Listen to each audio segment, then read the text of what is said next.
Welcome to Sleeping with Sarah. I'm Sarah Albritton, a narcoleptic comedian, and this is a podcast where I interview people in my bed and we talk about sleep, comedy, and relationships. I'm happy to be part of the Laugh Factory podcast network. This is my 60th episode, and I interviewed the awesome Chicago comedian Carly Ballerini. Carly and I had a blast talking about sleep paralysis, hallucinating on Ambien, overall energy of everything, having a psychic mom, self-hypnosis, and much more. You can follow Carly on Twitter at General Funk and check her out on the 19th for her show Space at the Revival Theater at 9:30. You can also catch me every Monday at the Jason Chen Theater at I.O. Chicago at 7 p.m. for POV, a weekly sketch show. I also have something exciting coming up. I am going to be launching a Kickstarter for my web series that I'm filming this summer, Super Narcoleptic Girl. It's about a low-level narcoleptic superhero who's got the power to make people dance as she struggles to save the day and stay awake. For more information, you can go to superwebseries.com, and this is a web series I've been working on for a while with a good friend and other fellow comedian Catherine Paus-Papanelli. You can follow us on Twitter as well at superwebseries and the same tag for Facebook. Please follow us to find out more information. We're going to be launching the Kickstarter and filming later this summer. Sleeping with Sarah is brought to you by Audible.com. You can go to audibletrial.com/sleepingwithsarah to get a free audiobook of your choice. This week, I'd like to recommend Big Little Lies by Leanne Moriarty. I think I pronounced that right. Again, that's audibletrial.com/sleepingwithsarah. You can also follow me on Twitter at Sarah Albritton and check out the website sleepingwithsarah.com for more info. Well, let's get started with the show.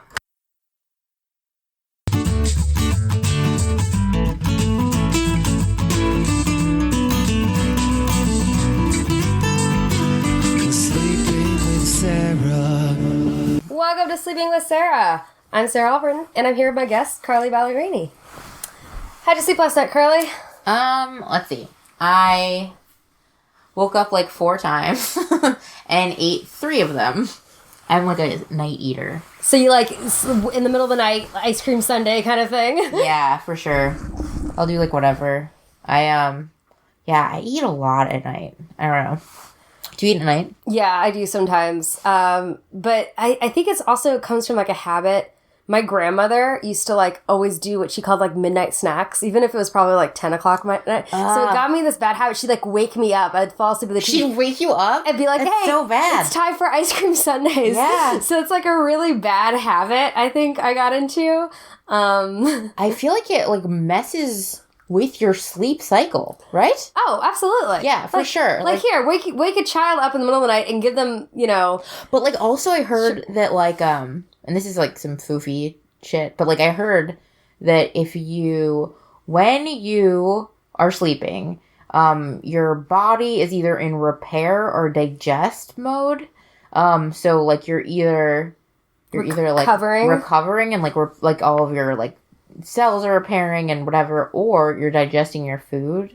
So I'm just constantly just eating. Wow, that's really interesting. I haven't heard that about sleep stuff, but I mean, it's probably a lie. Most things you're like, statistics, probably don't trust them. Yeah. I'm pretty sure I read it on the internet, so it's true. Yeah. Fake news, internet. Yeah. It's all fake news. Fake but true. Yeah, I think the sleep cycle is really interesting. I have a weirder one than most people because I usually go like straight to REM about. Oh, really? Mm-hmm. Most people... Oh, because the narcolepsy. Right. So most people, I think, from what I understand, and I could be a little off, so people that are listening, don't be too hard on me. Yeah. But, so like, for every 90 minutes, a normal person will get about 7 minutes of REM. And I've been sleep tested, and so in those sleep tests, with some of them, I got into REM within 30 seconds. Damn. And so, like, 30 seconds of them turning off the light, not even, like... Wait, so then how... So do you get more REM than the average person? A lot more. Yeah. Dope. I'll spend a lot more. But the thing is that I don't get the restful sleep is a stage after REM. So I don't get that fully restful sleep. Oh. And so you're just constantly like... Yeah. Well, in REM, my mind never really stops. Sure. So when I'm So that I feel like that's a justifiable reason of why I'm so tired during the day. Like I'm like, oh, my mind never stops. Like so right. You've been like working the whole time. Yeah. Oh, okay. So like while you're asleep, you're like producing dreams basically the whole time. Yeah, it's like and it's my body sometimes reacts to those. You know, it's just a lot of stuff that happens. So I think that's why I'm tired. They don't have the exact reasoning, but. Like, part of that happens because I'm missing, I have a low amount of a chemical in my brain called orexin, so I've got a lack of that. Ah. And that is why that's part of the reason why my sleep cycle is messed up. And so you have a low when you wake up, are you sweaty? Sometimes waking up though, I'll hallucinate and have a sleep paralysis and stuff. Oh, I used to have that. I've had that a couple of times. That's super scary. Yeah. That's the craziest shit. What was yours? Because some people, it's really interesting because a lot of people I know have had them and a lot of time they're recurring ones. So I'm curious, which ones did you have? Okay. I used to have, oh my God. Okay. So I used to have a recurring one that stopped. But, okay, so the scariest one that I ever had, the first time that I ever remember it was I was in bed and my face was down into the pillow, like it was in the pillow.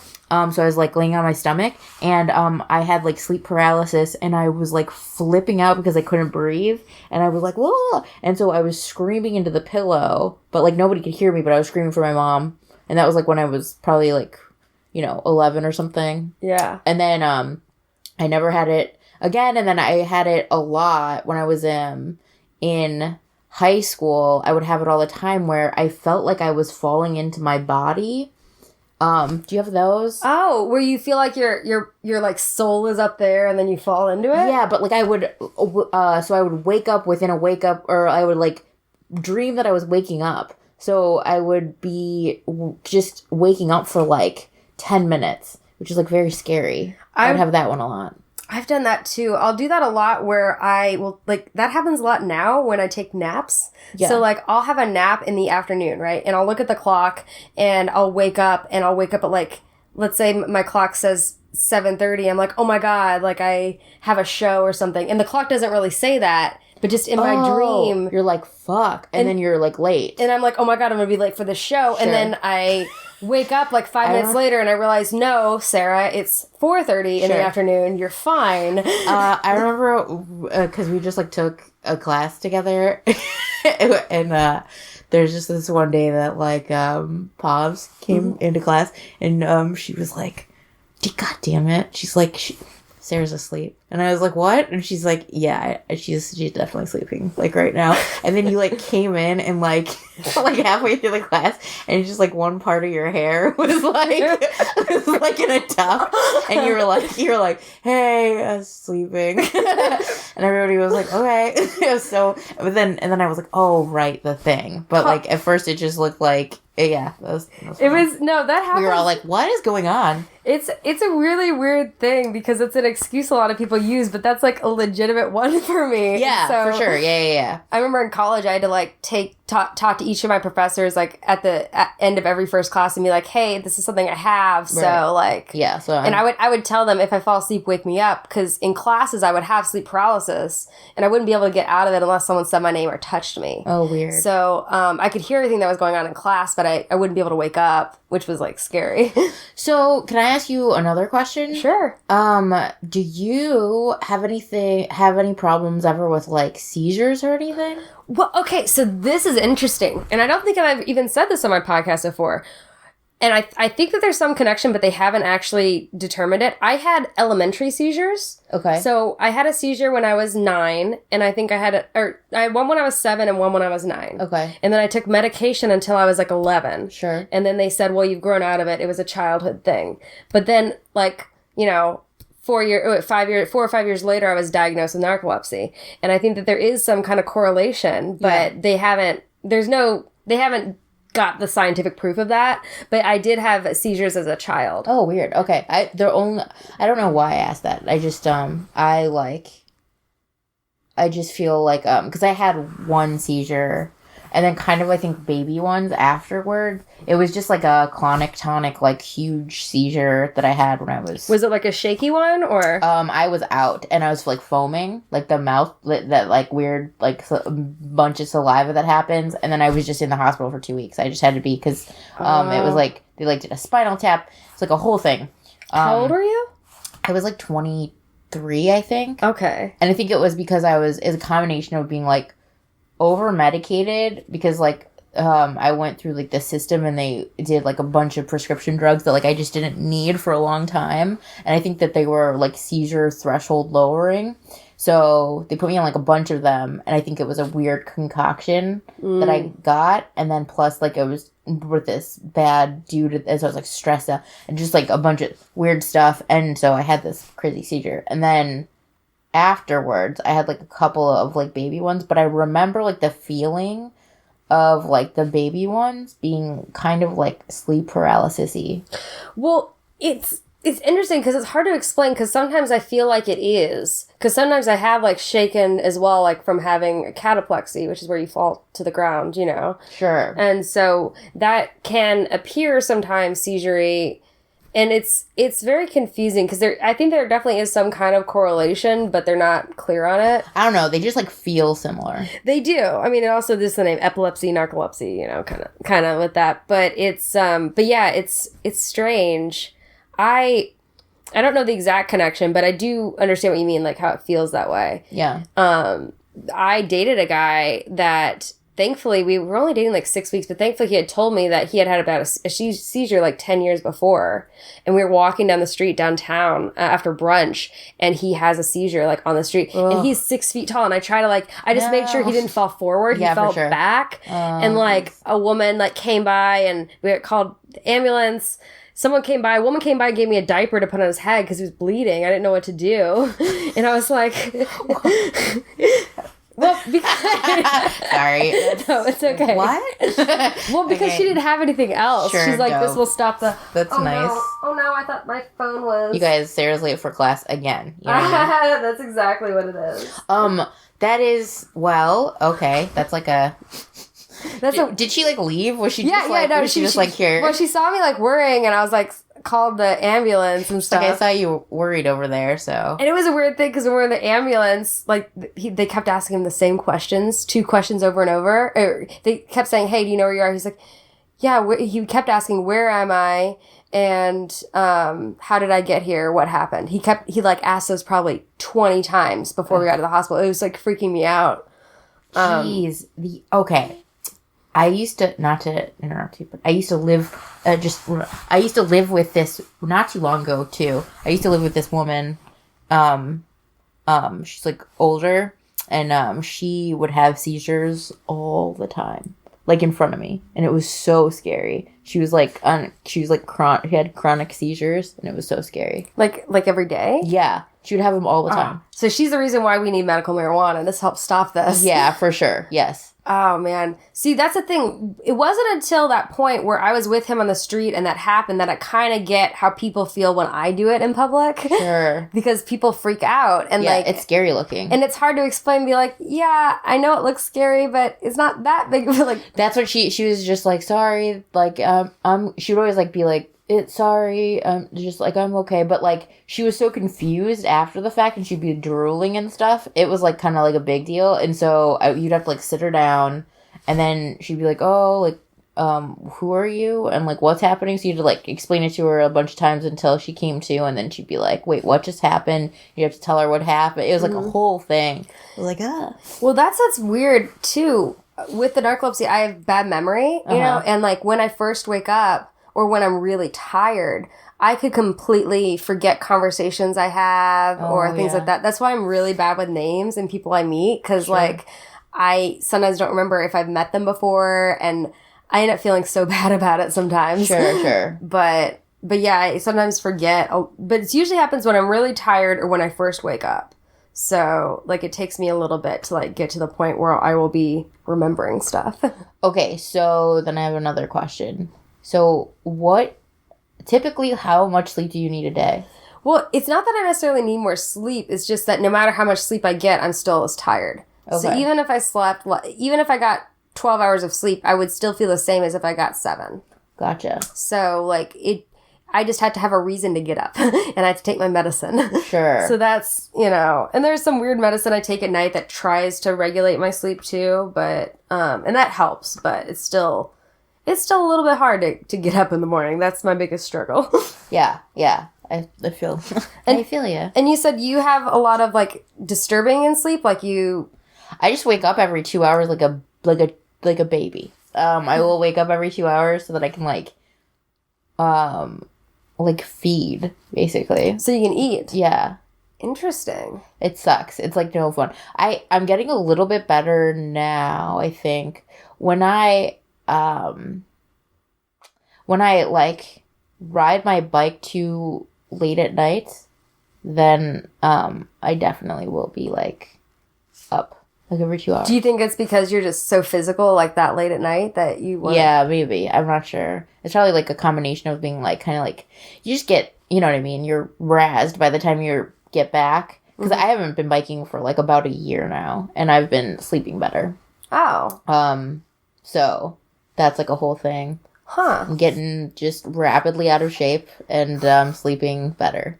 But it's, like, when I would get home... Because I lived so far away and, like, whatever. When I would get home, you're just, like, dodging cars until you get... You know what I mean? Like, biking in the city is, like, upsetting anyway. Especially you were going far distances. You were living in Pilsen. It's not like you're going 4 blocks. You were going miles. Yeah, for sure. Yes. Yeah. And so, I don't know. I would just be like... Blah! So then I would really wake up, like, almost 2 hours on the dot. It was so weird.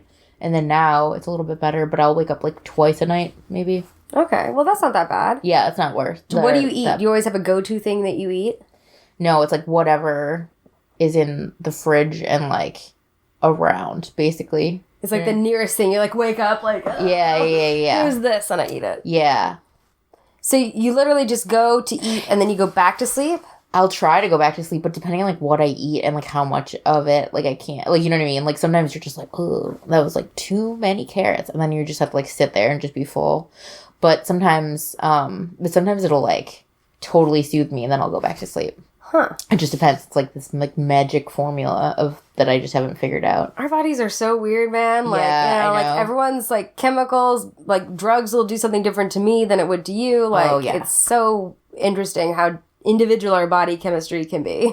Yeah. Oh, so do you drink then? Because you're on, like, meds? Well, there's medicine I take at night that I can't mix with alcohol, but I'll usually take a night or 2 off a week from that. So, but that's the medicine that helps regulate the sleep. So I mix it up, I take it, and then, like, 3.5 hours later, I'll wake up again and take another dose. Wow. And so, but that is a medication it's really weird because that medication has GHB in it.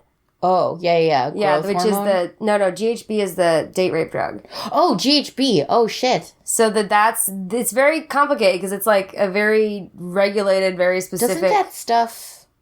So that's why I can't drink alcohol with it. So that they found out it's called sodium oxybate, and this is getting really technical. So, but it basically found out this was approved in the early, like, mid or early 2000s, and this is something they've been testing for a while. But they found out that this chemical, that the main drug of it is GHB, but it helps your sleeping. It helps regulate your sleep, and it helps stop the cataplexy. It helps stop hallucinations. It helps stop sleep paralysis. It helps you, like, get a better sleep at night. Huh.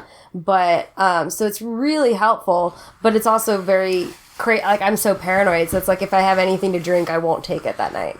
Okay. So, yeah, because doesn't it also, does it only have that weird effect that you can't remember anything? No, it doesn't really have that. Because isn't the whole GHB thing... But that's usually because the thing is, usually it's mixed with alcohol. Oh. So the reason I think that is usually people... No, but that's what I mean. Like, if you drink while you do GHB... Well, you can die. That's like the thing. That's why I'm, like, paranoid about it. So Gotcha. You can... Yeah, I've never ever drank and then taken it, ever. Like, if I did, I would make sure there was at least 5 or 6 hours in between, which now they're more specific. So now I wait at least, like, a day. But they're very cautious about that. Okay, so the GHB thing, that, what the fuck was I gonna ask you about? because that's interesting just because then does it like help, does it make you also forget stuff because it's No, I mean, no, it's weird. No, it doesn't. What happens is I take it and like it takes like 30 minutes to like kick in. So like I'll be watching something and then I'll just like, but then I will just be out. You know? Oh, that's what I wanted to. Have you ever taken Ambien before? No, never. Oh my God. I've never had to because it's so easy for me to go to sleep. Yeah, right. Ambien's bananas. If you, Do you hallucinate on Ambien? Yes. I've only like taken it like a couple of times because it was like when I was in that like mode of everyone just like prescribing me too much stuff, and I took it, and then so if you take it and just go right to sleep, you'll just have weird dreams, right? But if you take it and then stay up... And try to stay. I thought that the coffee table was talking to me. And I was living with these people who, like, hated me at the time. And so I was, like, watching this coffee table talk to me. And then there was this, like, man sitting next to me who, like, we lived together, but, like, we never spoke. And we, like, we hadn't said anything for, like, the whole week. And I just turned to him and I was like, hey, man, I know we don't like each other. But, like... I'm gonna ask you a question, okay? And just, like, can you just, like, answer me? And he was like, oh, okay. And I was like, is that table moving right now? And he was like, no. And I was like, dope. So, like, and then I was like, okay, something weird is happening. And then I just, like, went upstairs and just, like, watched as, like, everything was just animated. It was so crazy. And I do, like, hallucinogens. So, like, I was like, holy shit. Was it better than it was, like, I don't, if you want like inanimate objects to be like, hello, then absolutely it was like so much better. But if you don't want that, then no. Like, well, so if with the medicine I take at night, if I try to push it and not go to sleep, the same thing will happen. I'll hallucinate a little bit. Yeah. But it helps because I used to have hallucinations when I woke up. So I would not inanimate objects talking to me, but like, you know those artist dolls that, like, move, you know? Like, oh, yeah. So I had one, I remember in high school, and, like, one morning I woke up, and it was just doing a little dance for me. Oh, and shit. I was like... I would not be down with that. I don't like that. Like, when things are not supposed to... I'm cool with, like, patterns moving and stuff, but when the actual thing is moving, I am just, like, out. Like, I am not down with that. You know what I mean? Like, if that thing just started, like, being, like... Or especially, like clowns or something. Yeah. Like toy clowns. Yeah. Ugh, gross. Just all that stuff is nuts. Well, I think it also comes from horror movies, too. Because, like, you think, like, Chucky dolls or things like that. Things that aren't supposed to move. Right. You know? But even, like, Beauty and the Beast. Like, if a clock was like, I'm friendly, I'd be like, get the fuck out of here. Like, I'm not into it at all. I just don't like... I just want things to, like, stay. Yeah, so... Yeah. So if one of your friends is reincarnated as, like, an inanimate object, don't talk to you because you'll just end up, like, smashing it. Oh, yeah, I'm not into it. Yeah. But, yeah, okay, so, okay. Do you believe that stuff is possible, though? What? I don't know. Like when old ladies are like, there's this the last person who, it's funny. Okay, so my mom was like a psychic. Like she is like always, yeah, she always was like I'm a psychic, and so she was like the town like psychic all the time. She was the town psychic? Yeah, so she would like go. We would always go to like thrift stores and stuff, and she would take like all the jewelry and like hold it, and she'd be like, an old woman used to own this one, and then like take another one and just be like this one was owned by like someone stupid, or I don't know, whatever. And she'd like take all of them, and I would just be like, okay. So you were not interested in that at all? I mean, I thought that it was like, I thought that like if it was true, how cool, I guess. But also, I just didn't believe in it because it's like, I think that everything like does is energetically like something, like there's, you know, energy to everything. Cause, like, oh, I totally believe that too. But like, I don't know, like, so you feel like the old lady who was like, I don't know, it's crazy. I totally agree with you about the energy. I very much believe in the positive energy and negative energy, and I like surrounding myself with people with positive energy, that kind of thing. Mm-hmm. But I'm also someone who like I have an open possibility mind, like. Because I think part of it is because of my dreams. Because I've dreamed in different dimensions. I've been other people in my dreams. I've been in places that I can't even describe. Sure. You know, and they're entirely built, you know, and real. And so I and I've had situations where I have been asleep for like a couple minutes, but have had dreams that last for hours and hours and hours, or days and things like that. So because of that stuff, I feel like I'm a little bit more open. I'm like, yeah, I'm pretty much, I think like anything is possible. Yeah, right. Like I think that pretty much anything's possible, but yeah, so like, yes, like if I saw a clock talking to me, I would think that was weird, and I'd wonder if I took something, but if it ended up being something real, I'd be like, okay, that's a thing. Sure. I feel like, okay, I don't know that I think that anything is possible, but I do know that I think that you can experience anything. So, like, I think that perception is 100% of reality.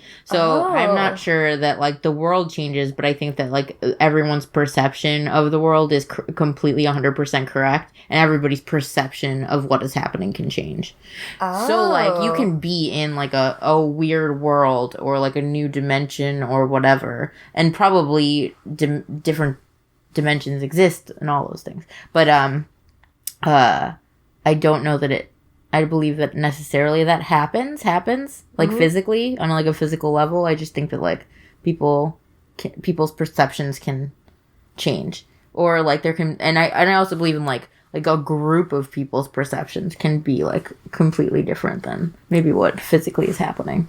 Oh, and that's where you get kind of maybe the cult mindset or something like that. Yeah, like everybody's experiencing one thing. Like if you've ever taken like a yoga class and people are like, oh my god, I felt like the whole room was buzzing with energy. And you like feel that. But it's like a whole group of people like... Oh, so you think the whole energy is feeding into that. Kind of. I just think that like, you know, like everybody is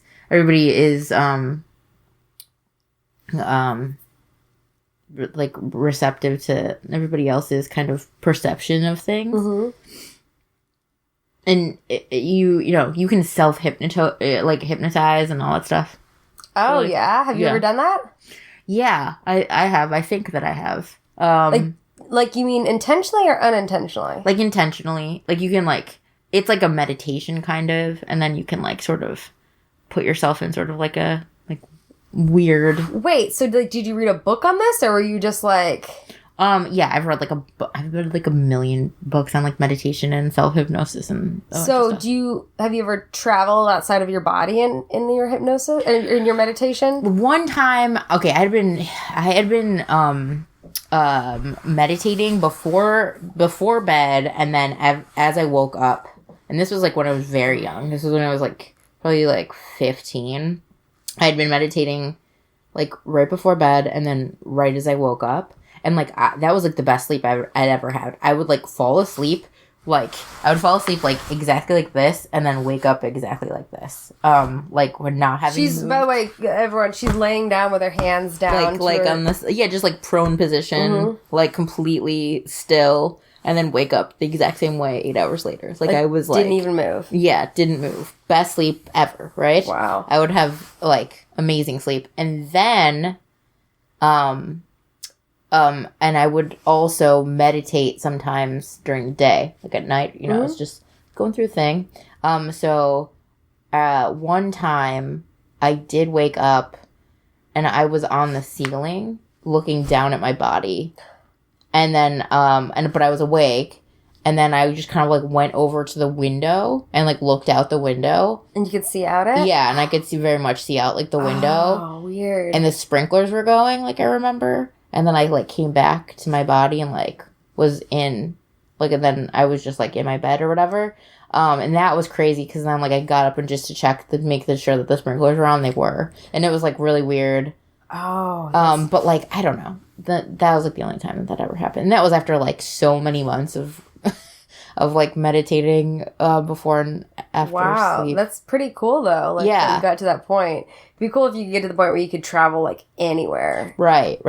Yeah. It wasn't, like, it wasn't something that I was, like, aspiring to do ever. I wasn't, like, I'm gonna leave my body or anything. It's just, like, kind of happened. But, like, who knows if that's real, you know? So your mom, did she do any hypnosis or meditation? Did you get into that through her? Or? No, it was just like this like weird guru lady that I went to see when I was like young, because it was supposed to be like substituting for like a counselor or something. I don't know. My family just like took me to see them when I was like young, I was living with my grandparents at the time. So I was just like seeing this lady. I don't know. Just like this old lady? Yeah, I don't... It's like a weird choice, but that's fine. Yeah, it was cool. So that's where you learned about all that. That's cool. And then how did you... So you sound like you had a very kind of spiritual connection, not saying like religious, but it was more spiritual throughout your life, or was it? Yeah. Yeah. Definitely, like, I dabbled in meditation for, like, my whole kind of life. Was it TD, or was it a different type?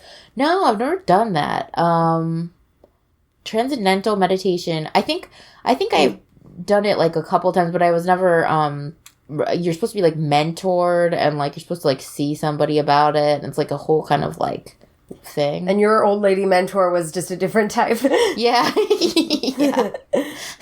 Yeah, she's like she did like she was kind of into that whole like law of attraction thing, which is definitely not something I would be like, yeah, check that out. So that was like a whole different thing. She would give me guided meditations to do, and at some point I was kind of like, I'll take a couple pieces of this and then like leave the rest of it. I feel like when I was younger, the closest thing I had to like meditation was in a lot of acting classes. We do like imagination exercises where we walked through different places, like especially during mask work and things like that. Oh, cool. Where it kind of felt like it was a meditation because you're like becoming another person, which is like really acting school, you get really into that stuff. But it's like looking back, it felt like kind of a group guided meditation. Oh yeah, I could see that. Just like anything where you're like playing with the idea of like you have to be like super present to like be somewhere else. In discovering things, like part of it was like, oh, like I remember once in college we did this big group meditation where, because we were all playing drug addicts, and like since I was like 18, I was playing a heroin addict. I had done heroin, wasn't gonna do it to research, but like they were like, did this huge, no, I'm not that method man, but like where we would like, and the meditation was like going through, they'd be like, I want you to like find something. I want you to really look into it, like, and like find something that makes you laugh about it. Like, and it was just we were all like rolling on the floor and like looking at like pieces of carpet and like stuff under the seats and like laughing. Jesus. God. It was just ridiculous. I know. Actors. Oh my God. It's like, oh man, all right. But it might have been the group mind thing as well, where it's just to feel like you're high. Did you learn about heroin that day? I learned what it might feel like if I was high, I guess. Because like, does heroin make you roll around and laugh? No. It wasn't that, because I didn't actually roll around. I was seated cross-legged. I remember this very specifically, which is weird. And I remember for a while I was looking at this grain on the wooden floor, like this little piece of grain. It looked like it was smiling at me, and I found that delightful. Okay. But I wasn't rolling on the floor. I meant we were just like on the ground, like looking at things like intently. Oh, but, like where we're like, and then like we're each like having our own little like epiphanies or whatever, which was still, it wasn't anything like, looking back, I could understand like the relation to it, but it still wasn't the same as like doing mushrooms. For sure. Yeah. Did you ever perform when you were younger? No.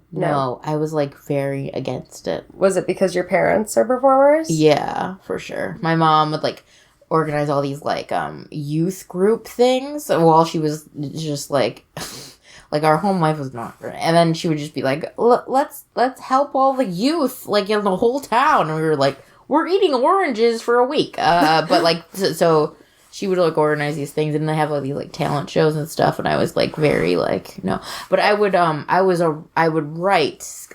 like skits and little plays. And that's like cool. What when I would do. When you were younger? Yeah. That's great. But I was like against like, you should go find some old ones and like re-put them on. That'd be hilarious. Yeah. I have like nothing. But like some of them were cool. Some of them I liked. But they were like, I don't know, a lot of them were about my mom, you know? I was like, you know, like young. That's what you do. Yeah. Because your mom was a clown, right? Or no? Yeah, and she was just like a general wacky lady. Like a professional, like, so just so I understand, because I know this a little bit, your parents were professional clowns? No, my dad wasn't around, but like my mom, she did it for a while. It was just, she was mostly a body painter. Okay. Yeah. but like performer kind of esque, and that like made you not want to perform. Yeah. When did you get over that hump? 2 years ago. Yeah. Was that 2 years ago when you started? Yeah. That's cool. Was that just being away from home enough, and you're just like, all right, I want to try this out? No, I don't know. I think it was to get over fear of being in public, or like fear of being around people. It was not really about like, ooh, I'd love to be a performer. So were you like agoraphobic? I think I've had like little touches of it here and there in my life. And also I have always had like a really I have a lot of social anxiety. And so I thought that was like, oh, like what a great immersive therapy is to have an entire room of people have to look at you while you're saying some dumb shit that you wrote. You know what I mean?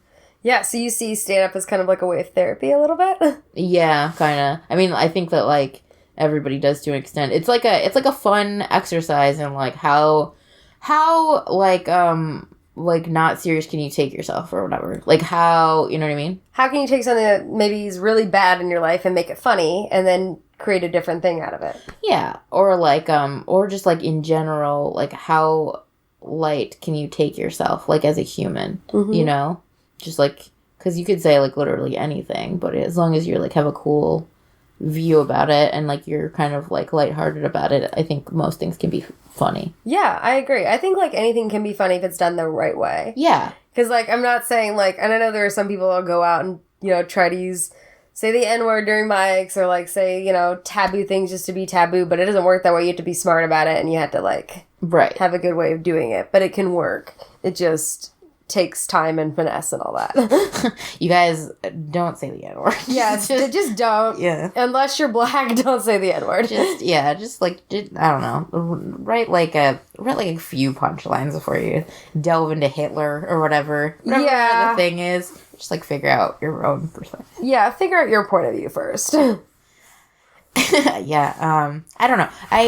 I think that like stand-up is weird. It's a fun way to just kind of like be, kind of make yourself into like a dumb joke, you know? Mm-hmm. What I also like about stand-up is that it's very dependent on the audience in terms of like the present and being involved with it. So I feel like that's really interesting about it. So a show can be so different, even if you have the same exact lineup, it's different because of the audience. Yeah, because you see that. Because I do Ladylike, you know? We have the same show 2 times, like at night. Yeah. And same lineup two times? Yeah. Yeah. And it can be, like, totally different, just depending on, like, who's there and, like, what's going on, you know? But does everyone do different sets? Yeah.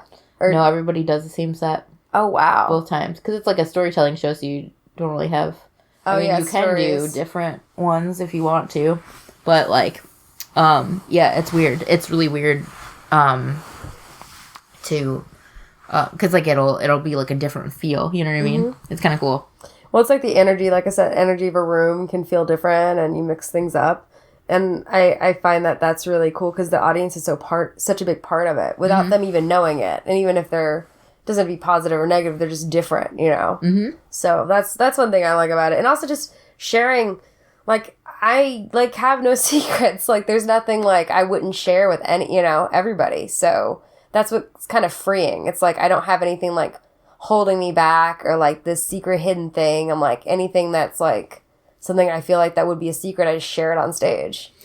It is a challenge. I still have things that I'm, like, ashamed of and don't share. But, like, it is a challenge, a good challenge to... try, like, that's the stuff that you talk about then, you know? It's, like, the stuff that's, like, really bugging you. Well, someone once told me, it's, like, where was I? I was, like, someone had asked me something, it was, like, a stage show, and they asked me to share something, like, personal or exciting I did, and I was, like, hesitant, and I was like, well, I would say this, but everyone's listening, so I'm going to say this, and he's like, no, you need to say the first thing. Right. And so I shared that, and then that was, like, wow, like, that felt good to share that. That was freeing, you know? Sure. And, but And that was, like, me sharing that I had, you know, I had gone to a sex party, like, a few weeks before then, you know? Yeah. And that was something where that was a secret to me. Like, I had told one other person, and that was it. And then I shared it in front of a room full of people.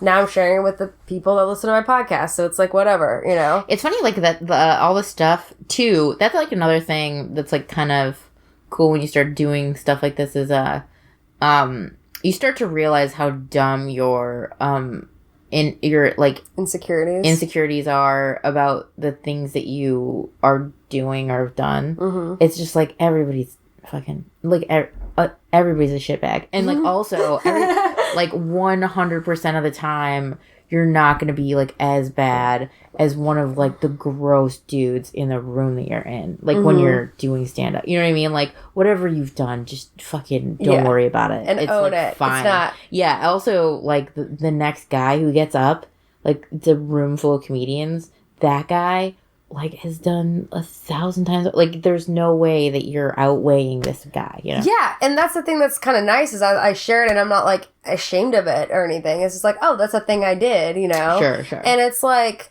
but I think like 5 years ago, it's something I absolutely would never have shared, maybe told like my best friend, but that's like it, you know? And so it's just so different how it's kind of changed my perception of how I present myself. And yeah, it does make you more honest. Yeah. I think people still lie their asses off on social media, but that's another thing. Oh God. Social media shitstorms. Yeah, I don't understand like the whole, I don't know. Facebook, like, I wish we didn't have to be on Facebook. The thing is that I get so many, like, that's where I get a lot of shows and other things. It's like through Facebook, you know? And it's like we have to do it. But now I'm also hearing that, like, apparently, like, for younger kids, people are like, yeah, only old people are on Facebook. And I'm like, shit, I feel old. So then what are younger kids doing? They might be like the anti-social media, or maybe they're Snapchatting or WhatsApping or what. I have no fucking clue. I don't know. What are the kids doing today? Yeah, I guess like emails, right? Because I don't think you can get booked on Snapchat, right? That's a good question. Well, I'm talking about kids in general, not younger like, stand-ups, but it's like what do you like? But everything is so much is through Facebook email. And yeah. But even it's hard. Like there are some times where I've had somebody like I went out of my way to find Danny Callis's email because I wanted to book him because he went off Facebook, but like somebody else I wouldn't have made that much effort. I would have looked on Facebook if they weren't on it. I would have been like, well, you know, go, you know. Right. I don't know. I mean, that's just comic stuff. But like, if honestly, to be honest, I wasn't on Facebook before 2 years ago. Oh, really? No, I had an account, but like I hadn't used it for like at least 2 or 3 years. And now do you use it like all the time? Yeah, it sucks. I use it like multiple times a day. I use it more than I want to, and that's why I'm really bad. I'm a part of a few different group Facebook chats for like shows I'm in or shows I run, and it's like I don't message back and forth. Like, there's, like, it's great because we got all these, like, jokes going back and forth and all that, memes and gifs and all that. But I'm, like, I'm so lazy. I'm just, like, don't add much to it because I'm just, like, I don't want to be on it. I want to be doing stuff. Yeah, because sometimes if you get lost in one of those, it'll take up like a 4 hours of your day. That's crazy. That's like an insane amount of time. Drives me nuts when I talk to people and they're like, yeah, I've been texting this guy all day. Like, how long? Oh, I've been texting back and forth for 8 hours. 8 hours? You have 8 hours to text a guy back and forth? I'm like, don't have time. Yeah, I know. Just like, fuck him. Or just like, don't. Yeah, fuck him or don't. And then like, that's it. Like, I only text people, like, if I'm making plans or it's, like, something important, you know, or if I want to hang out. I'm like, hey, like, what are you up to? You want to do something? I don't usually text people to just be like, hey, how are you? I fall into it. I do. But, like, yeah, generally, I'm kind of like, Jesus Christ. It just, because whenever I do fall into it, then I feel bad for, like, the rest of the day. Because Facebook, is not just, you don't just, like, message people, because then you have to, like, look on the thing, and then you see, like, 1,000 other people's dumb views about, like, all the stuff that's happening. And it's just, like, it weighs you down. Like, I feel like every piece of information that you accidentally see just weighs you down a little bit. You know what I mean? Like, throughout your day. And, like, stresses you out. And it's like, well, how do I feel about this thing? Or you find out through Facebook and someone shares it with a strong opinion about it, and you don't even have time to form your own unbiased opinion. Yeah. It definitely, it does that. And then also just, like, makes your brain full of these dumb things. So, but then by the time you need to, like, make decisions in your, like, life, your brain is tired. Well, you can only really make a certain number of proper decisions a day. Right. Like, I heard that in context of about making food choices. Well, but I've also heard it in business choices. So that's why Steve Jobs used to only wear the same thing every day, because that was one less decision he had to make in the morning. So he can make more decisions throughout the day. That's smart. And, like, I think, like, Mark Zuckerberg says he does the same thing. I don't know. But, like, that's, like, kind of, like, we only have a capacity to make enough, like, intelligent decisions throughout the day. And there's a limited number. I don't know how many it is, but I'm sure it's, like, not as many decisions as we have to make. Right. And, like, right. It's hard, too, because now it used to be, you get a coffee. Just get a plain coffee, whatever. And you go to Starbucks, now there's 50 fucking kinds of coffee. And it's like, which, That's why I wear athleisure and I get a almond milk latte every time I go, Mm-hmm. Because I'm just like Mark Zuckerberg. Carly Ballerini, the next Mark Zuckerberg. Yeah, I'm a pretty successful lady. No, Facebook has been ruining my life. That's the end of that. Yeah, both. I bet neither one of them are on Facebook 4 hours a day. Yeah, I mean, it is hard, and I again, if it wasn't so important for what we do for comedy, like, I might be on it less, But right. It's just, like, that's where you put your show events. That's where you share your stuff. That's where you hear about festivals and things like that. At some point, I think that you can ditch Facebook and then just go to email. Yeah, that'd be nice. But I think so many people are afraid that email's too personal, which is sad. Like, that people nowadays, like, I don't want to email them. That's, like, too... Oh, really? I feel like there's these levels of things. It's like, nobody calls anybody anymore. Like, if somebody calls and it's either an emergency or, like... the person's just too weird, right? Yeah. Or I like talking on the phone, personally. Me too. I enjoy phone conversations. Yeah, I like them too. And I feel like there's some people I'd like to have phone conversations with, but, like, I'm like, I'll text them first to see what they're up to. Sure. Yeah. But that's where I get my anxiety. I get my social anxiety from communicating not face-to-face. Oh, I can see that. Just because there's a lot of, like... It's a different way... of, like, thinking about, like, how someone is reacting or whatever, because there are, like, a lot of variable, like, there are a lot of things that could be happening on the other. And there's a lot of different contexts your text or messages could be taken. Sure. Versus face-to-face, like, you can see how I'm reacting to things. You can see if I'm just fucking around or joking, or you can see my tone, listen to my tone of voice. Sure. And I think that's, that's a thing for me. Like, I much prefer face-to-face hanging out with people than... like, texting. Like, I can't. I think I prefer texting. Yeah? Yeah. I don't know. I mean, it just depends on the person. It depends. It just depends. Like, I think that, like, very, very active social environments are quite stressful for me. And I get, like, very, my brain starts to, like, melt a little bit when there are, like, more than 5 people doing something in a room. So, like, going to, like, certain things, for example, that we, like, certain, like shows or events or whatever, there's, like, a bunch of people, and you have to talk to more than one person before you leave the door. I don't like that. Like, I like try to stay away from those situations. Yeah. So, do you have an avoiding tactic that you do? Do you just, like, go to the bar and get a drink and, like, do you have, like, excuses that you make to avoid having to talk to people? Or? I, don't come. Or, okay, that's an easy solution. You just don't come. You're like, okay, I'm not going to that. Or right afterwards, I leave right away. Oh, okay. Yeah. I'll just be like, oh, gotta go. Okay, bye-bye. Yeah, just to make it easier. Yeah. So show up, do your thing, get out of there. Yeah. Yeah. That makes sense, yeah. Yeah. Because otherwise sometimes if I stay and then, like, whatever, sometimes it really does feel like I feel overwhelmed. Like, I feel like I'm, like, very stoned, but I'm not at all, Mm-hmm. It's weird. Like, I'll just be like, oh my God, there's so many colors and people and reactions and conversations and words. I'm like, oh my Jesus Christ. And you're like overwhelmed. Yeah, I get really overwhelmed. Yeah. That can happen. I mean, I feel like I'm not as overwhelmed in groups of people, but sometimes I do feel awkward where it's like, I don't smoke cigarettes, but like I might go outside to like go to my car or whatever. I'm like, oh, these people are talking and like, I don't know. I feel like I do feel awkward sometimes, like talking to people that I'm acquainted with, but not like I wouldn't consider like a close friend, you know? Mm-hmm. So it's like that's always weird for me, I think. I think I'm always paranoid about being awkward, and I'm probably not as awkward as I think I am in my head, but yeah. I was going through that for like a long time. I'm a little bit over that now, but I'm like freaking out about like, I don't know. There's just like when there's a lot of stimulation, I'm like, I gotta get out of here. This is crazy. Yeah. That makes sense.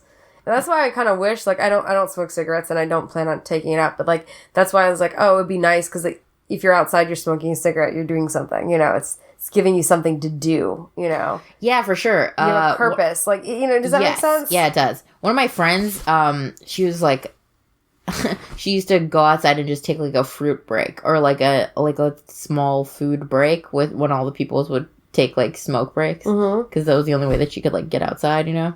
Especially in the service industry, you can only take smoke breaks. That's like the only legit thing. So it's like basically if you're going to be in the service industry, you better take up smoking or else you're kind of working way more than other people. I feel like that's true for in some places. Yeah.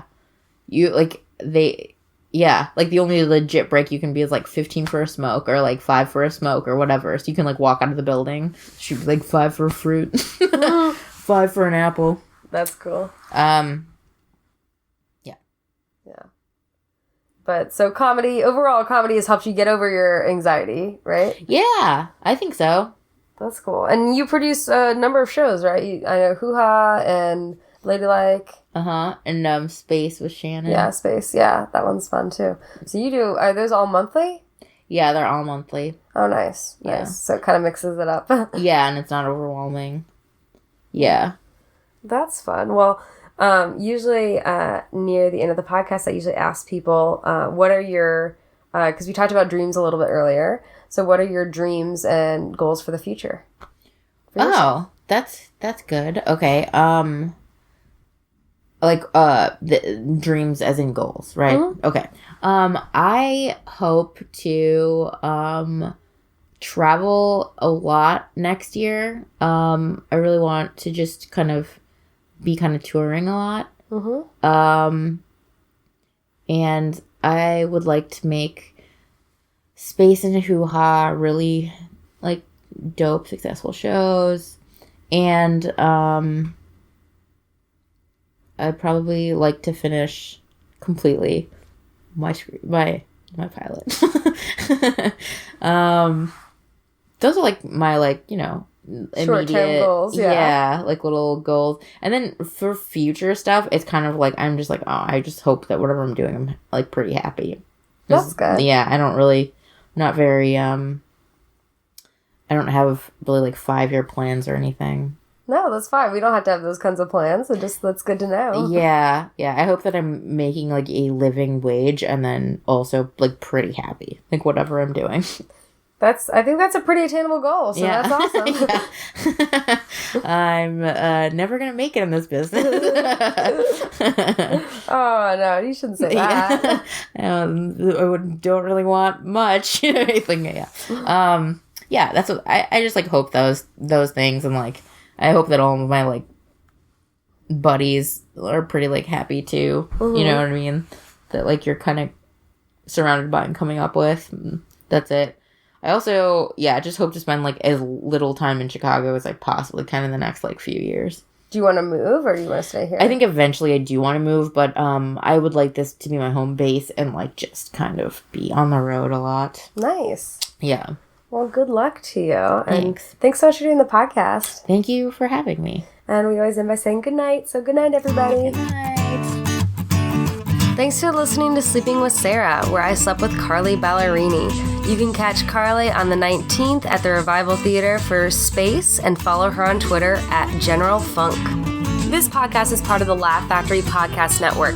Please remember to subscribe and rate and review on iTunes, iHeartRadio, and SoundCloud. We're brought to you by Audible.com. Please go to audibletrial.com/sleepingwithsarah. I'm releasing a new podcast each week. Be sure to tune in to find out who I have in bed with me next. Thanks to Josh Bryant for the music.